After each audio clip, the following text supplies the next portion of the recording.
ચૂંટણી આવે એટલે ગાલી ગલોચ સામાન્ય બની જાય, અત્યંત ગંદા અંગત પ્રહાર શરૂ થઈ જાય, સામે બૂમો પાડતી જનતા દેખાય એટલે જેટલી નીચ ભાષા વાપરશો એટલી વધારે તાળીઓ મળશે એવી આશામાં નેતાઓ કંઈ પણ બફાટ કરવા માંડે અને જનતા પણ સામે ચીચિયારીઓ પાડે, તાળીઓ પાડે અને અત્યંત ખરાબ શબ્દોનો જવાબ ભારત માતા કી જયથી આપે.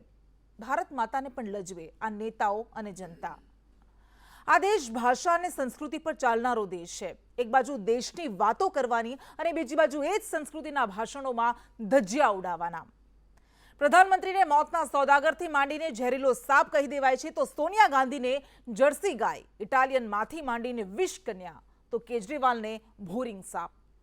અને પછી આવા શબ્દો બોલી આ બધા જ નેતાઓ જાણે પોતાના દૂધના ધોયેલા હોય એવી રીતે પ્રસ્તુત કરે, એકબીજા પર પ્રહાર કરે અને પોતે શું બોલેલા હતા એ ભૂલી જાય. આ નેતાઓને કેમ જરાય શરમ નહીં આવતી હોય? જનરલ વીકે સિંહ, પૂર્વ આર્મી ચીફ, મીડિયાને પ્રેસ્ટિટ્યુટ કહી દે. કોઈ આવી રીતે આવા શબ્દો કેવી રીતે બોલી શકે એ સવાલ થતો રહે. રામજાદે, હરામજાદે, સ્મશાન, કબ્રસ્તાન આવું બધું જ ચાલતું રહે. મત માટે ટ્રોલ જેવી ભાષા વાપરે આ નેતાઓ. હિન્દુ મુસ્લિમના નામે રાજકીય રોટલા શેકતા આ નેતાઓએ રાજનીતિને એટલી બધી મલિન કરી દીધી છે કે ફરી એ સભ્ય રાજનીતિનો યુગ ક્યારે પાછો આવશે કે કેમ એ સવાલ થાય. અને આજ પહેલા આપણે ચર્ચા કરીશું આ મુદ્દા પર, પરંતુ તે પહેલા કેટલાક નેતાઓના આવા ભાષણો સાંભળી લઈએ. आप सब लोग डरिए मत, बंजारा का एक बेटा दिल्ली में बैठा है जनता. ऐसा नालायक बेटा तो कैसा होता भाई, घर कैसे चलेगा? ನಾಗರ ಹಮಿಂಗ್ ಹೋಲಿಸ್ತಾರೆ, ವಿಷಯ ಕಚ್ತಾರತ್ತೆ. ನಿಮ್ಮ ಪಾರ್ಟಿ ನೀವೇನು ಯಾರ ಮ್ಯಾಗ ಕುಣಿಲ ಕತ್ತಿರಲ್ಲ. સોનિયા ગાંધી વિષયકને એના હળાહળ જુઠ્ઠો, ખોટાળો અને હલકો માણસ. અને હલકો શબ્દ બહુ સમજી વિચારીને કહું છું. અને જે ગાળો ભાંડે છે આ લોકો, એમાં જે એમના એક ભાઈ છે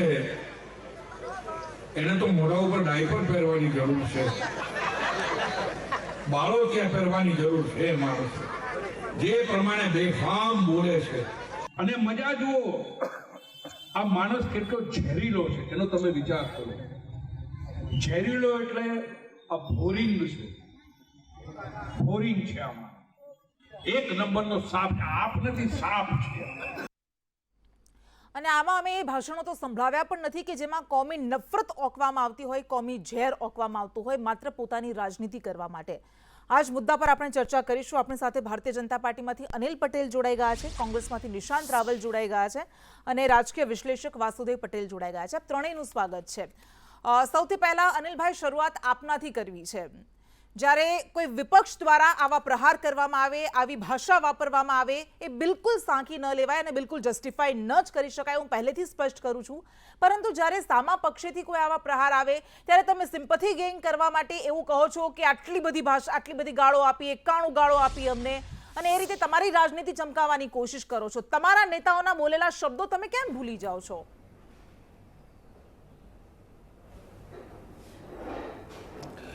કૃષ્ણા, જો ભારતીય જનતા પાર્ટીને સિમ્પથી ગેઇન કરવા માટેનો કોઈ પ્રયત્ન કરવાની જરૂર નથી. જે રીતે કોંગ્રેસ સતત નરેન્દ્રભાઈની સામે વિષવમન કરી રહી છે ઘણા વર્ષોથી, જ્યારે ગુજરાતના મુખ્યમંત્રી હતા ત્યારે પણ કરી રહી હતી કોંગ્રેસ, અને જ્યારે દેશના પ્રધાનમંત્રી છે ત્યારે પણ કરી રહી છે. એટલે ભારતીય જનતા પાર્ટીને એના માટે કોંગ્રેસ જે અપશબ્દો બોલે છે એના માટે કોઈ પ્રચાર કરીને સિમ્પથી મેળવીને વોટ મેળવવાની જરૂર નથી. દેશની જનતા આ કોંગ્રેસને ઓળખી ગઈ છે. હવે તો કોંગ્રેસની ઓળખ એક રાષ્ટ્રીય ગાલી પાર્ટી તરીકેની જ થઈ છે. તમે જુઓ કે જે રીતે નરેન્દ્રભાઈને પર્ટિક્યુલરલી 91, અને આજે તો શ્રીમાન ખડગેજીના પુત્રએ પણ નાલાયક કીધા, એટલે 92 ગાળીઓ ગલોચ કરેલું છે. નરેન્દ્રભાઈએ હર હંમેશ કહ્યું છે કે હું મારા તરફ ફેંકાતા પથરા, કંકણ, એ કંકણની હું સીડી બનાવીને સફળ થઉં છું. એટલે નરેન્દ્રભાઈને ગાળો દેવાથી કોંગ્રેસ તો કોઈ લાભ થવાનો નથી. મૂળ ચિત્ર આમાં વિષય એ છે કે કોંગ્રેસમાં એક પ્રકારની હતાશા વ્યાપી ગઈ છે અને સતત મળતી હારથી, અને એમાં રાહુલજીના નેતૃત્વમાંથી જ્યારે પ્રમુખ હતા, પછી ઉપપ્રમુખ છે, સતત જે આખા દેશમાં જાકારો મળતો ગયો ઠીક છે છે. એટલે ઓકે. એક પ્રકારની નિરાશા વ્યાપી છે ઓકે. અને એના કારણે સબકોન્શિયસ માઇન્ડમાં ઠીક છે, કોંગ્રેસ કૃષ્ણા, નિરાશ છે એમને એટલા એમ માટે થઈ આવા ગયું છે કે ભાષણ ભાઈ હવે કરે અમે છે. આપણે ગુજરાતમાં ઓકે. ક્યારે સત્તા પ્રાપ્ત નહીં કરી શકીએ ઠીક અને છે, એટલા જ અનિલભાઈ, માટે હા, ઓકે, ઓકે. એ જે, કોંગ્રેસ જો હતાશા નિરાશ છે, અને નિરાશામાં ધકેલાઈ ભ્રાંતિ ગઈ છે, એનું એટલે આવા વર્જન ભાષણો કરે છે. તો ગાળીમાં સોનિયા થાય. ગાંધીને વિશ કન્યા કહીને આપ શું ઉત્સાહ દર્શાવો છો? તે ચોક્કસ અયોગ્ય છે. ભારતીય જનતા પાર્ટી એના કોઈ પણ નેતા કે કોઈ પણ હું તો એમ કહું છું કે કોઈ પણ કાર્યકર્તાએ પણ અપશબ્દો નહીં બોલવા જોઈએ, કારણ કે વિપક્ષની નેત્રી છે, સિનિયર સાંસદ બી છે અને કોઈ પણ તમે જો ભારતીય જનતા પાર્ટીનું રાષ્ટ્રીય નેતૃત્વ કે પ્રવક્તા આ પ્રકારે કોઈ પણ બોલ્યું હોય તો એની પાસેથી ખુલાસો માગે છે, એને ડાયરેક્શન આપે છે અને ઘણી વખત રાષ્ટ્રીય પ્રમુખશ્રીએ પણ સૂચના આપી છે.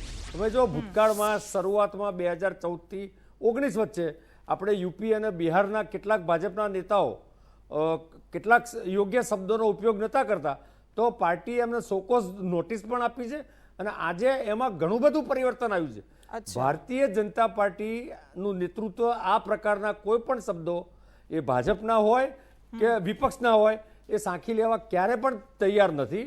ઠીક છે, મૂળ ઓકે. એક પ્રકારનો જે પાવર વિડ્રોલ ઓકે, છે હા, હા, ઠીક છે. અને જે આદરણીય રાહુલજી અને સોનિયાજી જે રીતે પાવર ફેન્ટસીમાં જીવતા હતા અને હવે સતત સડનલી પાવર જતો રહ્યો છે એટલે એક પ્રકારની ઓકે. જે વિચારની તકલીફો ઊભી થઈ છે એ વિચાર એને આ પ્રકારના ગાલી ગલોચમાં આવે છે અને આ તો હદ ઠીક છે, થઈ ઠીક ગઈ છે, આપની પાસે કે ફરી જે રીતે આવીશું. મા હા, હા, બેટાએ હા, ઠીક છે. એક જણે સોદાગર કીધા મૃત્યુના અને પેલો ચોકીદાર ઠીક ચોર છે, કહે આપની છે પાસે એ જ ફરી રીતે આવીશું, આજે અનિલભાઈ. ખડગેજીને એમના હા, પુત્રએ હા, ગાળો ઓકે, દીધો. આપની પાસે ફરી મેં તો આવીશું. એક આપણી સાથે ગાળો નિશાંત રાવલ repeat કરવી કોંગ્રેસમાંથી પણ યોગ્ય જોડાયેલા છે. લાગતી નથી. નિશાંતભાઈ, ઠીક છે. નિશાંતભાઈ, આપનો પક્ષ એ પક્ષ છે કે જેણે દેશને બંધારણ આપ્યું હતું. આપનો પક્ષ એ છે જે દર વખતે તમે કહો છો કે સ્વતંત્રતા માટે ચળવળમાં ભાગ લેનાર આપનો પક્ષ છે અને હવે એટલી બધી રાજનીતિને મલિન કેમ કરવી પડે છે કે આવા શબ્દો આપણે ઉચ્ચારવા પડે, આટલા વ્યક્તિગત પ્રહાર કરવા પડે? શું શરમ ના આવી જોઈએ? કૃષ્ણા, સૌપ્રથમ તો હું તમને અને સંદેશની ગુજરાતની તમામ ટીમને હું આજે ગુજરાત સ્થાપના દિવસની ખૂબ ખૂબ શુભકામના આપવા માંગુ છું. સૌપ્રથમ તમારા સવાલનો જવાબ આપી દઉં. રાજકીય વ્યક્તિ એક સામાજિક વ્યક્તિ પણ હોય છે કૃષ્ણા, અને દરેક રાજકીય અને સામાજિક વ્યક્તિએ ક્રિટિઝમનો સામનો કરવો જરૂરી હોય છે અને કરવો પડતો હોય છે, પછી એ સોશિયલ મીડિયાનું માધ્યમ હોય કે અન્ય માધ્યમ હોય.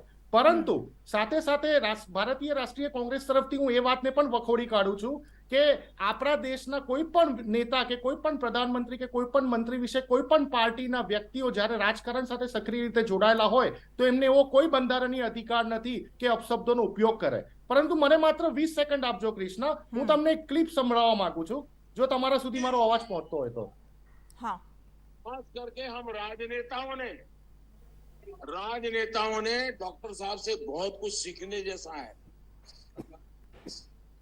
इतना सारा हुआ, उन पर एक दाग नहीं लगा. જો મારો અવાજ પહોંચતો હોય તો આમાં સંસદમાં ભારત દેશના પ્રધાનમંત્રી નરેન્દ્રભાઈ મોદીજી ભારત દેશના પૂર્વ પ્રધાનમંત્રી મનમોહન સિંહજી માટે એવા શબ્દોનો પ્રયોગ કરે છે કે પ્રધાનમંત્રી મનમોહન સિંહજી બાથરૂમમાં રેનકોટ પહેરીને નાય છે. શું આ શોભા દે છે દેશના પ્રધાનમંત્રીને? દેશના કોઈ અન્ય નેતાઓ કે કોઈ અન્ય વ્યક્તિઓ જ્યારે અપશબ્દોનો ઉપયોગ કરતા હોય તો કદાચ કોઈ જગ્યા ઉપર 1% માટે આપણે સાંભળીને બીજા કાનેથી કાઢી શકીએ, પરંતુ દેશના એક પ્રધાનમંત્રી, દેશના એક બીજા વરિષ્ઠ પ્રધાનમંત્રી જેને દુનિયામાં માન સન્માન મળેલું છે, એમની માટે એવા શબ્દોનો ઉપયોગ કરતા હોય કે રેનકોટ પહેરીને નાય છે. તમે વિચારવા જેવી વાત છે કે અનિલભાઈ જે રીતે અત્યારે હમણાં ચર્ચા કરતા હતા અને જે રીતે એમને શબ્દોને વખોડવાની વાત કરી, શું અનિલભાઈ પ્રધાનમંત્રી મોદીજીના શબ્દોને વખોડવા તૈયાર છે? કદાચ નહીં થાય. આજે દેશની એક મહિલા, જ્યારે ભારતીય જનતા પાર્ટી મહિલા સશક્તિકરણની વાત કરતી હોય ત્યારે દેશની એક મહિલા એવી સોનિયા ગાંધીજી માટે કેટલા અપશબ્દોનો ઉપયોગ થયો છે, કદાચ આપણે લખવા બેસીશું તો કિતાબો લખાઈ જશે. આજે તમે જોયું કે પ્રિયંકા ગાંધીજીએ પણ જણાવ્યું, આજે પ્રિયંકા ગાંધીજીએ પણ કૃષ્ણા જણાવ્યું કે પ્રધાનમંત્રીજીનું, દેશના પ્રધાનમંત્રીજીનું કામ છે લોકોના દુઃખ સાંભળવાનું, નહીં કે પોતાના દુઃખ કોઈ પણ રાજકીય પોલિટિકલ સભામાં જઈને પોતાના દુઃખ ગણાવવાના. તમે જ્યારે ગાંધી પરિવારને જેટલી ગાળો આજે આ ભારતીય જનતા પાર્ટીના નેતાઓએ ભાંડી છે એ તો બહુ મોટો રેકોર્ડ ઠીક છે છે. નિશાંતભાઈ, હા, પાછા ઓકે ફાઇન, ઠીક છે. એમાં તો 24 થી આનો વધુ જવાબ લઈ લઈએ નેતાઓ આપણે સામેલ થઈ ગયા છે ભારતીય જનતા પાર્ટીના. વાસુદેવભાઈ પાસે જઈએ. વાસુદેવભાઈ, રાજનીતિ કેટલી ખરાબ કક્ષાએ, નિમ્ન કક્ષાએ પહોંચી ગઈ છે એ તો આપણે એમના તમામ પક્ષના નેતાઓ તરફથી જે નિવેદનો આવે છે એના પરથી આપણે જાણી જ શકીએ છીએ. મારે માત્ર એટલો સવાલ કરવો છે કે એક સમયે ટીએન શેષન જેવા આપણી પાસે ચીફ ઇલેક્શન કમિશનર હતા, એવું કહેતા હતા કે આ નેતાઓને તો હું બ્રેકફાસ્ટમાં ખાઈ જાઉં છું, એમના ઈગોને હું બ્રેકફાસ્ટમાં ખાઈ જાઉં છું, અને નેતાઓ પણ ટીએન શેષનથી થરથર કાંપતા હતા કારણ કે એવા એક્શન લેતા હતા. અત્યારે રાજનીતિનું આ જે સ્તર પહોંચી ગયું છે, તમને લાગે છે કે ચીફ ઇલેક્શન કમિશનની પણ ભૂમિકા અહીં નિષ્ક્રિય રહી છે? એ વાત તમારી બિલકુલ સાચી છે. અને હમણાં આપણે સુપ્રીમ કોર્ટના ચીફ જસ્ટિસે જે જજમેન્ટ આપ્યું છે એને પણ કહ્યું કે કાયદો બનાવવાનો હતો ચીફ ઇલેક્શન કમિશનર બનાવવા માટેનો 70 વર્ષ સુધી બનાવ્યો નથી, એટલે એને ગાઈડલાઈન આપીને કાયદો બનાવ્યો કે તમે બનાવશો તેથી તમારો અમલમાં આવશે. એટલે ચીફ ઇલેક્શન કમિશનર જે છે એનો રોલ ખરેખર આ દેશની જે લોકશાહી છે એને ખરેખર તો એને ઉજ્જવળ કરવાની જરૂર હતી, એની જગ્યાએ મલિન કરી નાખી છે. એની મોટી જવાબદારી છે, એ આપનું કહેવું છે બરાબર છે. બીજી વાત, આપ બંનેને સાંભળ્યા પછી અને સાધારણ રીતે પોલિટિકલ પાર્ટીઓ જે સ્ટેટમેન્ટ કરે છે એટલે મને પેલા કવિ દલપતરામની કવિતા યાદ આવી. ઊંટ કહે આસમામાં વાંકાંગવાળાને જે આખી કવિતા કહે છે, ભાઈ તમે એક આંગળી સામે કરી રહ્યા છો તો 3 આંગળી તમારી સામે આવે છે, કોણ કેટલું બોલે છે બધાને ખબર છે, કોઈ એમાંથી બાકાત નથી. અને તમને બધાને એ પણ ખબર છે કે અમે ગમે તે બોલીશું તો પણ અમારામાંથી જ કોઈ વડાપ્રધાન બનવાનો છે, અમારામાંથી જ કોઈ મુખ્યમંત્રી બનાવવાનો છે, અમારામાંથી જ કોઈને સત્તા મળવાની છે. એટલે બેફામ થઈ ગયા છે. એટલે આનો જે વિકલ્પ છે, આનો વિકલ્પ એક જ છે કે ઉમેદવાર શોધવાની જે પ્રક્રિયા ચૂંટણી પંચે રાજકીય પક્ષોને આપી દીધી છે, બંધારણમાં છે જ નહીં પ્રાવધાન, એ પાછી લઈને મતદાતાઓને ઉમેદવાર નક્કી કરવાની એક પ્રક્રિયા આપવામાં આવે તો આ બધા જે રીતે આગળ વધી રહ્યા છે એ બધા જ પાછા પોતાના દરમાં જતા રહે. કારણ શું છે કે અત્યારે પ્રજા પાસે ઉમેદવાર નક્કી કરવાનો કોઈ વિકલ્પ બની શકતો નથી, ને વિકલ્પ તરીકે કોઈ ઉભરે છે તો એ પોતાની જાતને સાચવી શકતો નથી અથવા તો ખોટી દાનતથી આવે છે, પણ યોગ્ય વ્યક્તિઓ વિધાનસભા અને સંસદ સુધી જઈ નથી શકતી અને જવાની કોઈ સંભાવના દેખાતી નથી. અમારામાંના જ કોક જવાના છે એવો એમને વિશ્વાસ પડ્યો છે ને, એટલે આ બધો બકવાસ થઈ રહ્યો છે. અને રોકે તો કોણ રોકે? આજે એવું છે કે સત્તા ઉપર બેઠેલા જે લોકો હોય, રાજ્યમાં હોય કે દેશમાં હોય, એ પહેલ કરે તો પહેલ થાય. વિપક્ષ તો આમે એને તો સત્તા ઉપર આવવું છે. જેટલા પણ વિપક્ષો અત્યાર સુધી સત્તા ઉપર આવ્યા છે એ બધા વિપક્ષો છે સત્તા પક્ષને કાંઈ ને કાંઈ બોલીને એ આગળ વધ્યા છે. રહી વાત હવે તમે કોઈ પણ વ્યક્તિ કોઈને માટે ખરાબ બોલો તો એના 2-3 રિએક્શન હોય છે.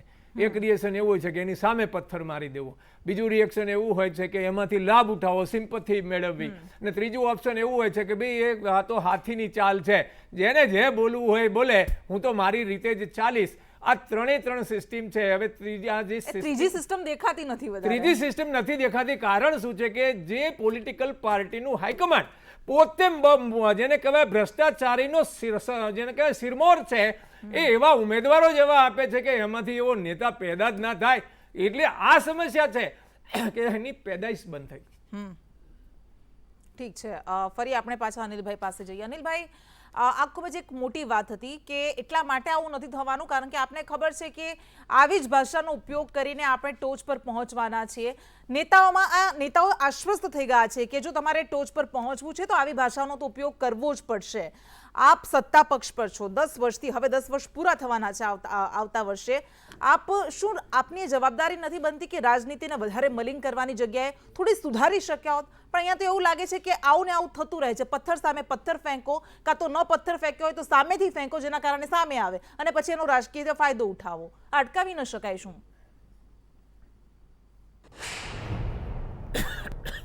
કૃષ્ણા, આપની પ્રશ્ન આપની એક વાત સાથે હું સંમત છું કે રાજનીતિમાં કામ કરતા અને એમાંય જ્યારે રાષ્ટ્રીય પ્રવક્તા કે રાષ્ટ્રીય નેતાઓ છે એમણે પોતાના વિચારો વ્યક્ત કરવા માટે એક ભાષાનો સંયમ અને શબ્દનો સંયમ પણ રાખવાની જરૂર છે.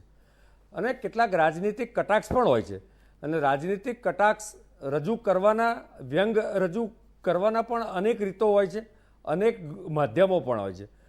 પરંતુ મને એવું લાગે છે કે જે નેતાઓ આ પ્રકારની સસ્તી લોકપ્રિયતા પ્રાપ્ત કરવાની કોશિશ કરે છે એ નેતાઓ ક્યારેય સફળ થતા નથી.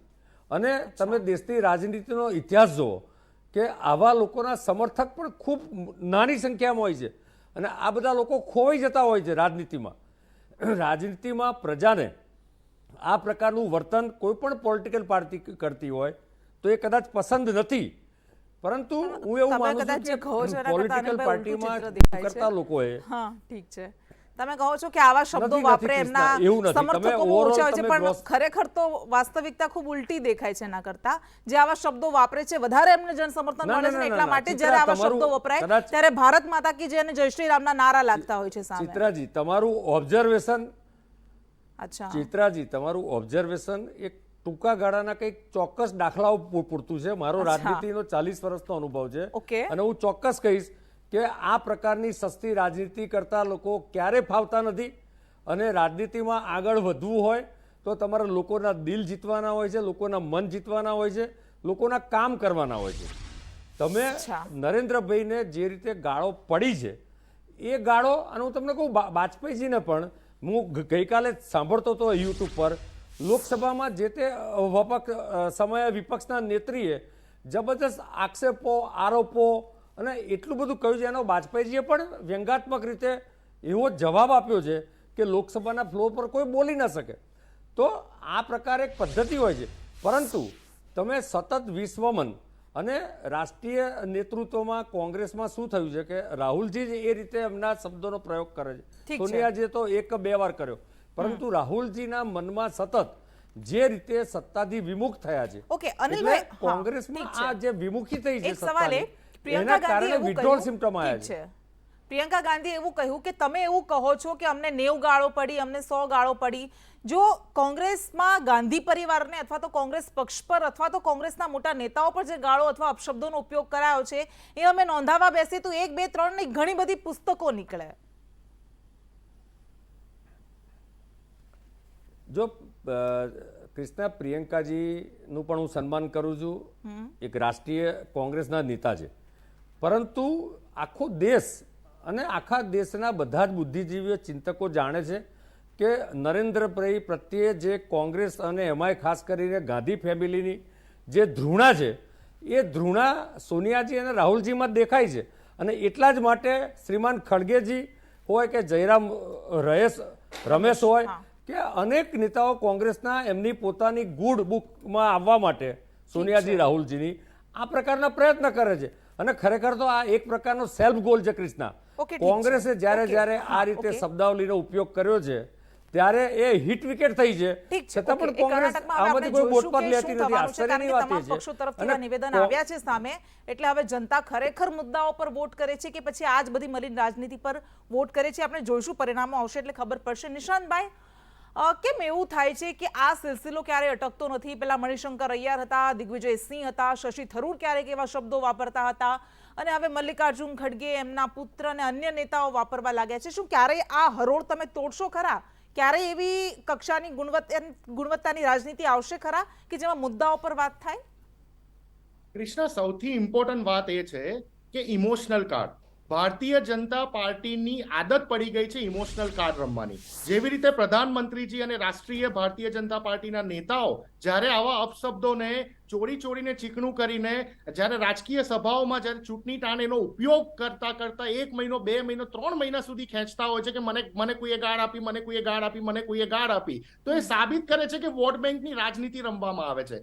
એની સામે તમે જો કે કોંગ્રેસના નેતાઓનું જે મેં તમને લિસ્ટ બતાવ્યું, મારી પાસે આ ભાજપના 50 નેતાઓથી વધારે જેને કોંગ્રેસના નેતાઓને જે રીતે ગાળો અને અપશબ્દો ભાંડ્યા છે, મારી પાસે લિસ્ટ છે. પરંતુ કોંગ્રેસ ક્યારે પણ આ વિષયને લઈને ચૂંટણીમાં નથી જતી. કર્ણાટકની આજે ચૂંટણી છે, કર્ણાટકની હાર ભારતીય જનતા પાર્ટી બાળી ગઈ છે અને એટલા માટે ઇમોશનલ કાર્ડ વારંવાર રમવાની કોશિશ કરે છે, પોતાનું દુઃખ વ્યક્ત કરે છે. જેવી રીતે હમણાં મારા ભાઈ અનિલભાઈ પટેલે ઇમોશનલ કાર્ડ તમારી સામે રમ્યા અને દુઃખ વ્યક્ત કર્યું ઇનડાયરેક્ટલી કે 40 વર્ષથી ભાજપમાં છે પરંતુ એમને ટિકિટ ધારાસભ્યની નથી મળતી. હાર્દિક પટેલ કોંગ્રેસમાં અહીંથી ભાજપમાં આવી જાય છે, એમને ટિકિટ મળી જાય છે. એટલે ભારતીય જનતા પાર્ટીનું કામ જ ઇમોશનલ કાર્ડ રમવાનું છે. દેશના આટલા મોટા ઇસ્યુ, આજે દેશમાં ભ્રષ્ટાચાર મોટો ઇસ્યુ, ગરીબી મોટો નિશાંતભાઈ, આ ઇસ્યુ ભાજપ બની ગયો છે, છે. આ કોંગ્રેસ દેશમાં નથી ખેડૂતો ભાઈ. ખુશ નથી. આમાં આજે આમાં દેશના બધા જ લોકો યુવાનો ટિકિટો માટે આત્મહત્યા આવતા કરે છે. નથી. પણ એના નિશાંતભાઈ, વિશે ચર્ચા આ કરવા કોંગ્રેસ માટે નથી, આ ભારતીય જનતા પાર્ટી છે. સ્ટાર પ્રચારકો પાસે આજ સમય મોટો નથી. ડિફરન્સ પણ છે ભાજપ સમય અને છે કોંગ્રેસનો. તો ખાલી બસ એવું બોલવા માટે કે મને ગાળ આપી, મારા ઠીક માટે છે, ઓકે, અપશબ્દોનો ઓકે, ઉપયોગ હા. કર્યો, મને આમ કીધો, મને હા, ફલાણો પણ કીધો. હકીકત તો એ છે કે આનાથી તમામ લોકો પક્ષોએ smart છે, સંયમ રાખવાની જરૂર છે. લોકો વાસુદેવભાઈ smart પાસે આપણે છે. ફરી જઈએ. અનિલભાઈને હાર દેખાઈ રહી ઠીક છે, છે, એમની નિશાંતભાઈ, પાર્ટીને ઓકે. હાર દેખાઈ રહી છે. આ એવો કોઈ વિષય નથી. હા, પણ કોઈ સહનશીલતા પણ રાખવી પક્ષ પડે, કોઈ કૃષ્ણ. પણ પક્ષ સામેના પક્ષનું નામ આપીને પોતાએ બોલેલા શબ્દોને જસ્ટિફાઈ ન કરી શકે જ્યારે એ શબ્દો કાં તો કોમી નફરત ફેલાવતા હોય, અશાંતિ ફેલાવતા હોય અથવા તો અત્યંત મલિન ભાષાનો ઉપયોગ તેમાં થયો હોય. વાસુદેવભાઈ, આપની પાસે આવીએ. એક તો અનિલભાઈએ જે કહ્યું કે કદાચ મારું ઓબ્ઝર્વેશન ટૂંકું હશે, આપનું ઓબ્ઝર્વેશન કેવું છે કે ખરેખર આવા શબ્દોનો ઉપયોગ કરે છે એમને જનતાનું સમર્થન મળે છે કે જનતા એમને નકારે છે? જનતાનું જે સમર્થન છે ને એ તો આ દેશમાં સેકન્ડરી ઇસ્યુ છે. પ્રાઇમરી વાત તો મેં પહેલાં પણ કરી હતી.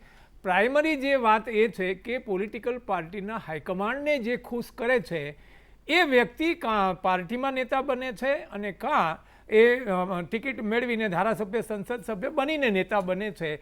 અને કે એમાં માની લો કે સમર્થનની જે વાત આવે છે, પ્રજા સમર્થનની વાત, ત્યારે ચૂંટણીના આધારે જો સમર્થન આપણે ગણીએ તો એમાં તો પાર્ટીને મત મળતા હોય છે, એમાં ઉમેદવારની કેટલી ગણતરી હોય છે એ તો આપણને બધાને ખબર છે. એટલે પાર્ટી આધારિત, પાર્ટીએટ જે આખી ઇલેક્શન સિસ્ટમ જે ચાલી છે એને કારણે મૂળ વાત એ કે પ્રજાના દિલમાં સ્થાન બનાવવું અથવા તો પ્રજા એને સ્વીકારે છે.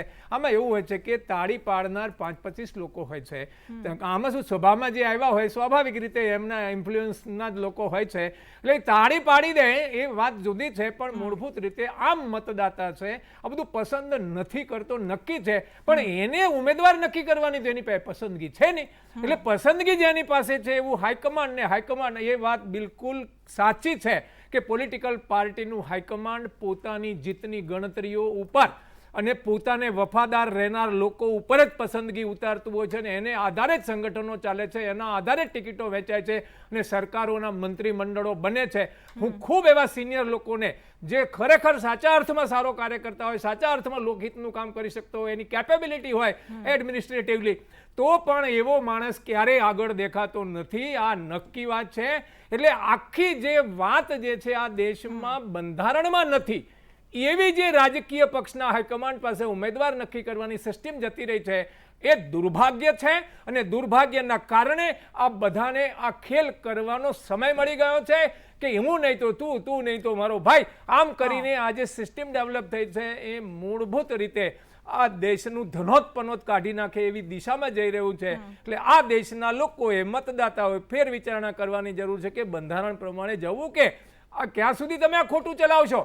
અને નથી બંધારણમાં, નિશ્ચિત વાત છે બંધારણમાં પોલિટિકલ પાર્ટીનો ઉલ્લેખ જ નથી, પણ ચૂંટણી પંચે જે એની નિમણૂક જ ખોટી હતી, એવા ચૂંટણી પંચે આવીને જે વ્યવસ્થાઓ ઘડી છે એની ઉપર ફેર વિચાર કરવાની જરૂર છે. જો ખરેખર રાજકીય પક્ષના તમને નેતાઓ નથી લાગતું કે સંજ્ઞાન લેવું જોઈએ જ્યારે એક લેવલ કરતા વધારે ભાષાની મર્યાદા ચૂકાઈ જાય બેન, ત્યારે લેવું લેવાનું જોઈએ? લેવાનું કોને છે? લેવાનું તો રાજકીય પક્ષના માધાનતાઓ લેવાનું છે ને.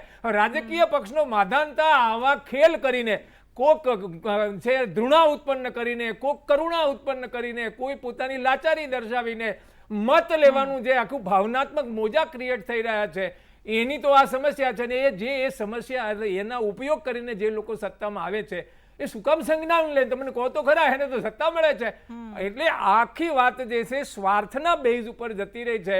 પરમાર્થ તો જતો રહ્યો. જે પરમાર્થનું કામ રાજા કરતો હતો એટલે રાજનીતિ કહેવાતી હતી, એને બદલે લૂંટ જે છે, લૂંટ નીતિને આપણે રાજનીતિ કહી રહ્યા છે. આપણું દુર્ભાગ્ય છે. બિલકુલ, રાજનીતિ રાજ અનીતિ થઈ ગઈ છે અત્યારે જે ચિત્ર સામે આવે છે એના પરથી આપણે કહી શકીએ. અનિલભાઈ, ફરી આપની પાસે આવું છે. 30 માર્ચે સુપ્રીમ કોર્ટના જજની બેન્ચ દ્વારા એવું કહેવામાં આવ્યું હતું આપણે અત્યારે જે પણ ભાષણ સંભળાવ્યા એ અંગત પ્રહાર કરાયા હોય અને એમાં મલિન શબ્દોનો ઉપયોગ કરાયો હોય એ સંભળાવ્યા, પરંતુ હેડ સ્પીચ જે વારંવાર નેતાઓ દ્વારા જેનો ઉપયોગ કરાય છે, નફરતી ભાષણ ઓકવામાં આવે છે, કોમી નફરત ફેલાય છે, એના પર સુપ્રીમ કોર્ટની બેન્ચે કહ્યું હતું કે આ સ્પીચ હેડ સ્પીચ ત્યારે જ જશે કે જ્યારે ધર્મ અને રાજનીતિને અલગ કરવામાં આવશે. આપને લાગે છે આની સાથે તમે સંમત છો? એ સુપ્રીમ કોર્ટનું ઓબ્ઝર્વેશન ખરેખર આવકારદાયક છે. અને હેટ સ્પીચ ધાર્મિક બાબતમાં હોય કે રાજકીય બાબતમાં હોય, એ કદાચ કન્ડેમ કરવા જેવી વાત છે. અને જે રીતે આજે આપણે જે વિષયની ચર્ચા કરીએ છીએ એ વિષયની ચર્ચામાં એક વિષય આવ્યો કે મતદારોને ઉમેદવાર પસંદ કરવાનો અધિકાર નથી. મને લાગે છે કે ઉમેદવાર મોટેભાગે પોલિટિકલ પાર્ટી નક્કી કરે છે, પરંતુ પોલિટિકલ પાર્ટીઓ XYZ દેશની 2700 પાર્ટીઓ છે. મતદારો અનિલભાઈ, જેને જીતાડે પ્રજ્ઞા છે ઠાકુર અને એ જ સાક્ષી પ્રકારના મહારાજને hate ઉમેદવારો speech માટે પાર્ટીમાંથી અને ક્યારે બહાર પોલ- કાઢશો? ક્યારે Political- પાર્ટીમાંથી બહાર કાઢશો? પ્રજ્ઞા ભાઈ ઠાકુર સાંભળો અને ભાઈ, સાંભળો સાક્ષી ભાઈ, મહારાજ મોટા જે ભાઈ, hate speech આપે છે મોટા ભાઈ, વારે વારે, સાંભળો તમે ભાઈ, તમારી તમે તો પાર્ટીમાંથી દેશના ક્યારે બહાર તમે તો કાઢશો? દેશના આટલી બંધારણ સરસ આપ્યું મજાની છે. વાતો કરી રહ્યા છો, તમે બાબા condemn સાહેબ કરી રહ્યા આંબેડકરે છો. બંધારણ કેમ આપ્યું તમે નથી, તમારા તમે નેતાઓ કોંગ્રેસે પર દેશના ક્યારે બંધારણ પણ આપ્યું action છે. લેતા નથી? એટલે સાંભળો મારી તમે વાત, તમારા નેતાઓને મારી hate વાત speech મારી વાત આપવા પહેલા બાબતે પૂરી કરવા દો તમે ભાઈ, એમને નિશાંતભાઈ. પાર્ટીમાંથી કાઢતા કેમ નથી? નિશાંતભાઈ, નુપુર મારી વાત શર્માએ જે પૂરી ઠીક છે, મારી વાત ઠીક છે. પૂરી હા, કરવા હા, દો. જે કર્યું તે રાહુલ કાર્ય ગાંધીને નથી કાઢી suspend મૂકશો. કર્યા. ઠીક છે, દેશના નિશાંતભાઈ, એનો જવાબ લઈ લઈએ આપણે. પ્રધાનમંત્રીને ચોકીદાર ચોર કયા છે? તમે શ્રીમાન ઓકે, ખડગે ઠીક છે. 100 માથાવાળો રાવણ કયો છે? કાઢી મૂકશો? રાષ્ટ્રીય પ્રમુખ એટલે શ્રીમાન અમે ખડગે પણ સવાલ એ છે ને કે એ ન કાઢે તો અમે પણ નહીં કાઢીએ અને અમે ને કાઢીએ એટલે એ પણ ના કાઢે. હાથીના આવું જો બધું ચાલતું દેખાડવાના રહેશે તો ચાવવાની પછી જુદી જુદી વાતો ન કરો. girlfriend. પહેલા કોંગ્રેસની પહેલા જે વિધવા. કૃષ્ણાએ ઠીક છે, પ્રશ્ન નિશાંતભાઈ. પૂછ્યો છે, જેવા શબ્દો એ તમે પ્રશ્નનો મહિલા મને માટે ઉપયોગ જવાબ આપવા કરેલા દો. છે. એક મિનિટ નિશાંતભાઈ, જવાબ લઈ લઈએ. એક મિનિટ. હા હા હા, આ જ સવાલ હતો અનિલભાઈ કે તમે કહો છો કે હેટ સ્પીચ ન નિશાંતભાઈ. થવી જોઈએ. ખૂબ સારી વાત છે કે તમે સ્વીકારો છો, પણ આપના જ પક્ષના મોટા નેતાઓ જ્યારે આવી હેટ સ્પીચ કરે છે તો પણ એમની સામે કોઈ એક્શન તો લેવાતા નથી, એટલે ઇનડાયરેક્ટલી તમે સમર્થન આપો છો એવું કહી શકાય ને. નહીં, ચિત્રા જે કઈ નેતા હોય, મેં તમને શરૂઆતમાં પણ કીધું, જે કઈ મોટા નેતાઓ આ પ્રકારનું બોલ્યા છે એની સામે ઠીક છે. એમને સોકોઝ નોટિસ બી આપવામાં આવી છે, એની સામે કાર્યવાહી બી કરવામાં આવી છે અને એમને સૂચના આપવામાં આવી છે કે આ પ્રકારની શબ્દો, ભાષા, હેટ સ્પીચનો ઉપયોગ ન કરવો. અને મેં તમને અનેક દાખલા બી આપ્યા કે ઉત્તર ભારતના કેટલાય નેતાઓ આપણે પહેલા ભૂતકાળનો 2014-15માં સાંભળ્યા છે અને એ પછી એમનામાં ઘણો બદલાવ આવ્યો છે. ભારતીય ઠીક છે, જનતા ઠીક છે. પાર્ટી ઓકે, આપણી પાસે આવા સમયનો કોઈ પણ અભાવ હોય છે. તો હા. એને નોટિસ ઓકે, પણ ઠીક આપે છે, છે અને અનિલભાઈ. ચલાવી લેતી નથી. જ્યારે કોંગ્રેસ પોતાના રાષ્ટ્રીય પ્રમુખના દીકરાનો બચાવ કરે છે. ઠીક છે, એટલે આ કોંગ્રેસ. સામસામા વાર પલટવાર થતા રહે છે, આરોપ પ્રત્યારોપ લાગતા રહે છે અને હકીકત એ છે અને અફસોસની વાત પણ એ છે કે જેમણે સ્વીકારવાનું હોય એ પોતે કોઈ પણ પોતાના નેતા દ્વારા આવા બોલાયેલા શબ્દોને સ્વીકારતા નથી.